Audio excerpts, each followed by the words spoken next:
All right, class, so after that little example we had, we're going to go and I'm going to give you an example of how we can decipher sources. So the topic that we're going to be studying right now is what was the daily life like for a Civil War soldier? And so while I'm going through and looking at this topic, I'm going to think of possible sources that I might have. So some of the sources that I might have would be stuff like newspapers,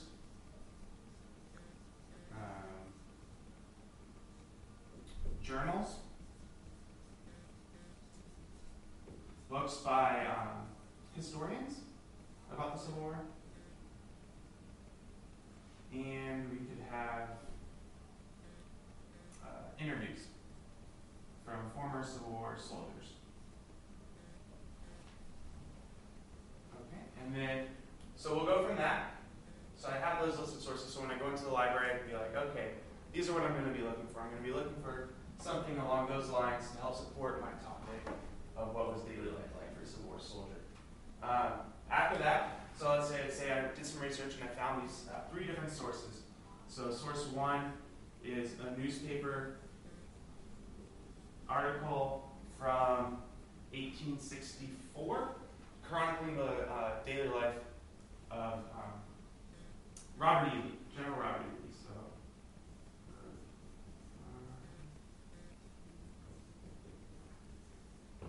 Number 2 is an interview from a soldier who was in the war 30 years after the war.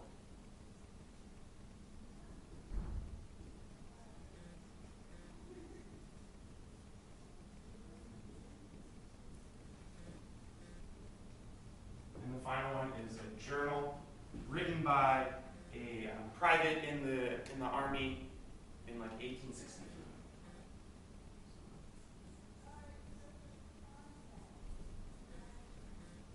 I once saw a movie on the Civil War. Can I use that? Not for we're using mostly primary sources if we're going to be writing, like we learned yesterday. A movie is a secondary source and has information taken from other people and given their own opinion. We're taking primary sources straight from the time period. All these things are either written or lived by people who lived during the Civil War.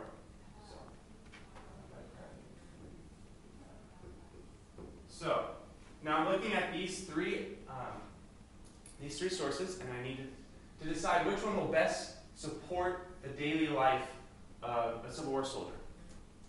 So when I'm looking at these, I'm going to first think, well, which one was written then? Because that's the most important, the most impactful source. So even though this person was the soldier was in the Civil War, but it was 30 years afterwards. So he had been living for a long time and may have forgotten a lot of things that he learned or did during the Civil War, and he may have heard a lot of stories about the Civil War and thought, that's kind of like my experience and taken on that story.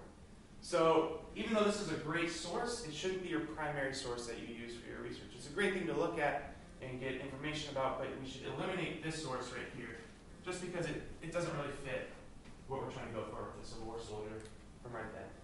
The next one would be the newspaper or the journal by a private. So I'm looking at those, and you think, well, Robert E. Lee, we all know who Robert E. Lee is, right? We learned about him, last year in American history and stuff like that. He's kind of like the most important person, but it was written by a newspaper, and we're trying to kind of find out the daily life where, maybe a normal soldier. We know a lot about Robert E. Lee, but we may not know a lot about the farmer from uptown New York, upstate New York. So I'm going to think, I don't really like this one just because we know a lot about that, and we don't really need to know that necessarily for this topic. So I would go with this journal. And the reasoning is it was written while he was on the battlefield. So a daily chronicle of his life, and it's easy to see what he did day to day. Does it matter if he was part of the Union or the Confederacy? For this topic, not really, because we're just going by Civil War soldiers. So just in general? You can choose whether or not you want to focus on the Confederacy and try and find some information about the Confederacy, or if you want to go from the northern side. When we do our research paper, should we specifically say this is about daily life for a Union soldier? Well, your research paper will be about whatever you want. Okay. Within 19th and 20th century history, this is just a sample topic that I chose. So now that I showed you guys how to do it, we're going to go through class. We're going to go through it as a class together. So we're going to do a different topic.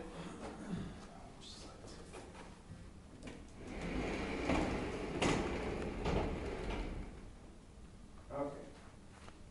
So this topic is, we have, the topic is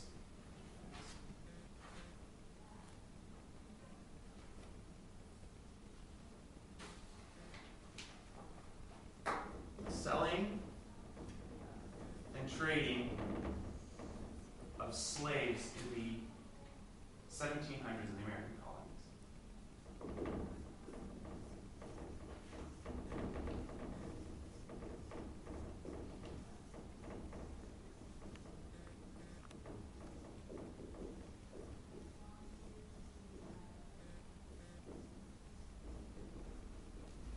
So, class, so we're going to think about that. So what are some possible things we could look at that would give us a sense of what the selling and trading of slaves was like in the American colonies? Journals of slaveholders Okay.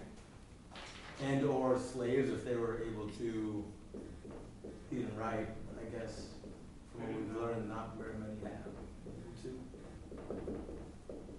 Could we look for interview or kind of an oral history from a slave? Interviews? Would a newspaper article about a slave owner give us information? By a slave owner, like what it was like to term? Well, if it's about the selling and trading, like they were sold at like marketplaces, we could talk to the dudes who ran the marketplaces. And I know we learned about Frederick Douglass as well. And he was a former slave who became free with something, even though he wasn't necessarily in the 1700s per se, be able to use something like that. Like a book on Frederick Douglass or other key. Yeah, so those are great, great places to start. So when you go into the library, you guys can think, well, these are some things I might be wanting to look for to support my topic. So we're going to go from that, and I have we'll just say we did our research already, and I have found several possible sources. So we have a journal. A journal who was written by a slave. He was a house slave, so lighter skin, so he had more opportunity towards getting education. By a slave. A handbook.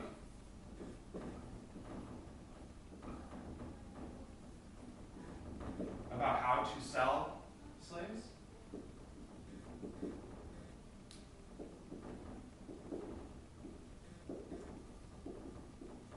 And in there is included a record of transactions. So, you know, selling, it's just like selling property now. Like when you buy something, you get a receipt. Well, when you sell and trade slaves, you get a receipt for it. It's really not very nice, but you get a receipt for that. So,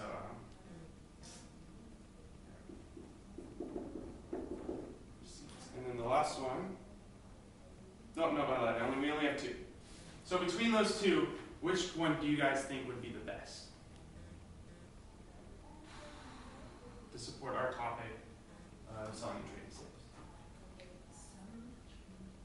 The handbook? Probably the handbook. The handbook? Why would you choose the handbook instead of the journal by a slave? Because it's specifically about selling and trading, and that's our topic. But if our topic was just about the life of a slave, the journal would be better, Okay, I think. that's a good reason. Yeah, I agree with that. Does anybody think we would choose the journal? It might give an insider's perspective, but maybe that's not what we want to do. Yeah. Probably be more interesting. It would probably be a lot more interesting than a handbook, but you guys are right. So we would probably choose the handbook as our number one source to support our topic up here, and the journal could become, a secondary source, not our primary source that we would use.